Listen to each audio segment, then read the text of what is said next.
গর্ভবতী মাকে মিটফোর্ড হাসপাতাল থেকে বের করে দেওয়া হয়েছে।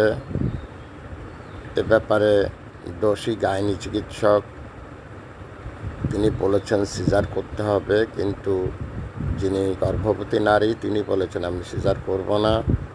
সেক্ষেত্রে তাকে বের করে দেওয়া হয়। তিনি মুগদার একটি হাসপাতালে যান, সেখানে তার বাচ্চা নর্মালি ডেলিভারি হয়েছে। এটা নিয়ে একটি প্রতিবেদন ৭১ জার্নালে দেখলাম। আমার এখানে যে কথাটা বলার সেটা হচ্ছে, আমার এই হাসপাতালে চাকরির একটা অভিজ্ঞতা আছে। আমি এই বাংলাদেশের একটা মোটামুটি নামি দামি হাসপাতালে কিছুদিন জব করেছি। সেখানে যে জিনিসটা দেখানো হয়, হাইলাইটস করা হয়, খুব অল্প পয়সায় নর্মাল ডেলিভারি হয়। এটা বিদেশ থেকেও সর্বজন স্বীকৃত, এদের বিদেশি সমর্থন আছে। কিন্তু ভিতরে ভিতরে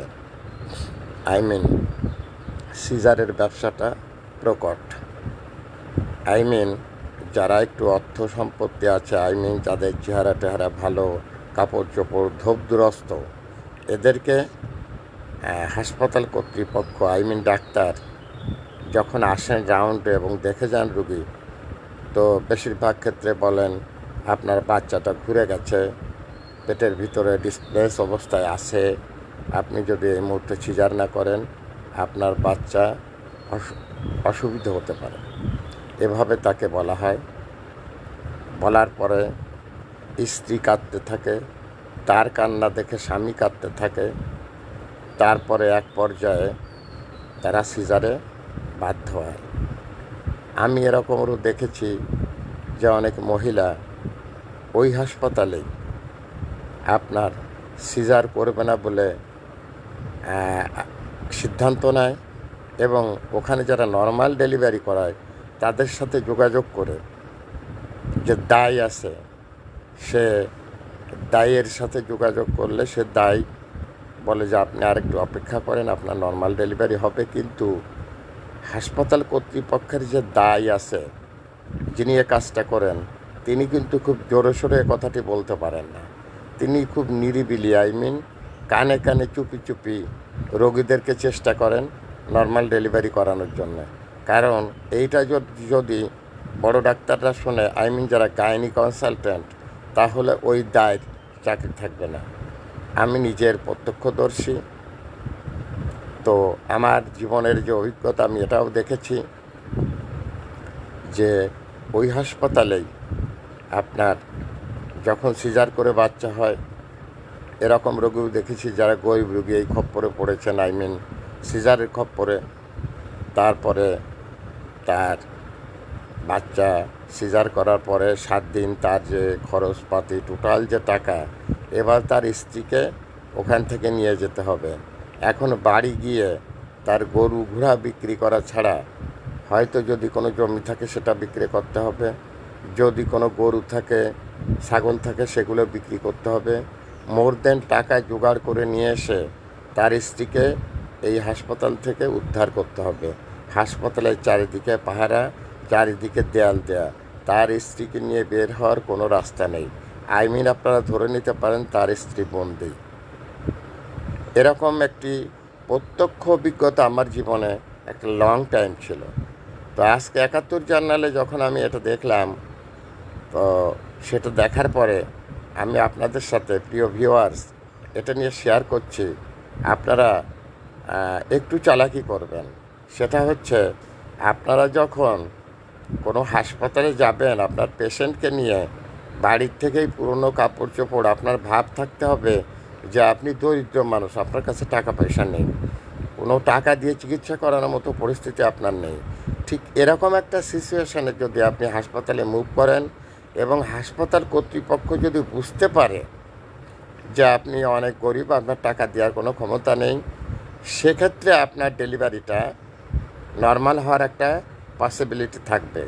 কিন্তু আপনি যদি আপনার আসল যে চেহারা, আপনি অমক অফিসারের স্ত্রী, আপনি অমক অফিসারের শালী, আপনি অমক অফিসারের কন্যা, এ ধরনের সিচুয়েশান নিয়ে, এবং গলায় সোনাদানা, পরনে দামি শাড়ি, আত্মীয় স্বজনের চেহারা চকচকে, এই অবস্থায় যদি আপনি হাসপাতালে প্রবেশ করেন, আর এইটা যখন হাসপাতাল কর্তৃপক্ষ জানবে যে আপনি অর্থনীতিতে স্বাবলম্বী, আপনার টাকার কোনো অভাব নেই, সেক্ষেত্রে কিন্তু আপনার এ ধরনের একটা ব্যাপার হলেও হতে পারে যে আপনাকে সিজার করতে হবে।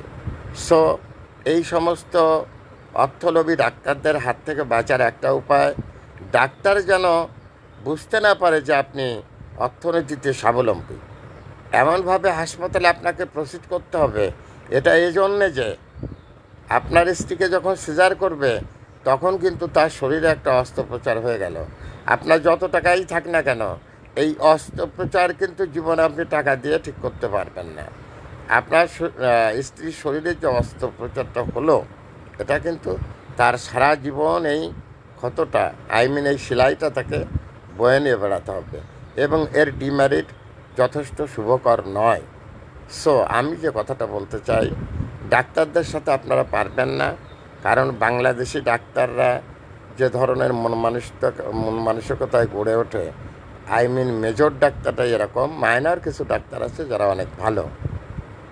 তো মেজর ডাক্তারদের ভিতরে যে জিনিসটা লক্ষ্য করা যায়, তারা ডাক্তার হয়েছে, আর ডাক্তার হলে তাদের অনেক টাকা উপার্জন করতে হবে, অনেক টাকা দিয়ে তার ঢাকা শহরে বাড়ি করতে হবে, তার বিলাসপ্রিয় জীবনযাপন লাগবে, মানে মোর দেন তাদের অর্থ যত পাচ্ছে তার থেকে বেশি তাদের অর্থের চাহিদা, তার অর্থ আল্লাহ পাক তাকে দিয়েও পূরণ করতে পারছে না। সো আমার অনুরোধ, আমি 70 বছরের বৃদ্ধ, আমার এক্সপিরিয়েন্স দিয়ে, আমার অভিজ্ঞতা দিয়ে, আমার বয়সটা যে পার করেছি, যে সমস্ত বাস্তবতার মুখোমুখি আমি হয়েছি, সেই দিক নির্দেশনা থেকে আপনাদের কাছে অনুরোধ, আপনারা সিজার করে কখনো বাচ্চা প্রসব করানোর চেষ্টা করবেন না। আর এইটা করতে হলে আপনি যখনই যে হাসপাতালে যাবেন, আপনাকে বাড়ির থেকেই প্রস্তুতি নিয়ে রাখতে হবে। আপনার কাজের মহিলার যে শাড়ি আছে, সেই শাড়ি, সেই কাপড় চোপড় পরে আপনাকে যেতে হবে। আর আপনার হাজব্যান্ড যখন যাবে, আপনার বাড়ির কাজের লোকের যে কাপড় চোপড় আছে, ওই কাপড় চোপড় পরে আপনার হাজব্যান্ডের যেতে হবে। হাসপাতালে গিয়ে বেশি তাফালিং করবেন না, আমি অমক অফিসার, আমি তমক অফিসার, ডাক্তারদের সাথে আপনি পারবেন না। আসমানের যত তারা, ডাক্তারদের তত ধারা। অতএব ওই ধারার ভিতর পড়লে, গেড়া করে পড়লে, আপনার স্ত্রীকে সিজার করানো ছাড়া আর কোনো উপায় থাকবে না। সো আমি যে কথাটা বললাম, আপনাদেরকে একটি সৎ পরামর্শ দিলাম, দয়া করে আপনারা সেই পরামর্শটা গ্রহণ করবেন। আর কখনোই কেউ কোনো স্ত্রীকে সিজার করবেন না, না করারই চেষ্টা করবেন। আর সিজার ডাক্তাররা তখনই আপনার স্ত্রীকে করবে না যখন ডাক্তাররা বুঝতে পারবে যে এ অপরদকশূন্যহীন অথবা ভ্যাগাবন্ড, এর কোনো টাকা পয়সা নেই। এ ধরনের হলে আপনার স্বাভাবিক ডেলিভারিটা, নর্মাল ডেলিভারির জন্য আপনি মনোনীত হবেন।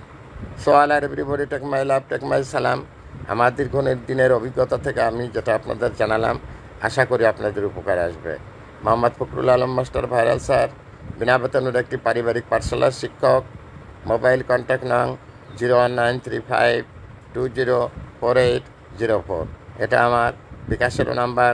আমি একটি বিনা বেতনের পারিবারিক পাঠশালার শিক্ষক। আমি আবার বলছি, আমার মোবাইল কন্ট্যাক্ট নং 01935204804। এটা আমার বিকাশের নাম্বার। আমি একটি বিনা বেতনের পারিবারিক পাঠশালার শিক্ষক। ভাইরাল স্যার, আমার শিক্ষা সম্পর্কিত বিভিন্ন ব্যাপারগুলো, আমার টিচিং, আমার অভিব্যক্তি, আমার মুভমেন্ট, আমার চিন্তা চেতনা, এগুলো আপনারা 71 জার্নাল, সময় সংবাদ, যমুনা টেলিভিশন, ডিবিসি নিউজে দেখতে পারবেন। So all are everybody, take my love, take my salam. Please you help me for my work. That's all are your honor. Thanks a lot.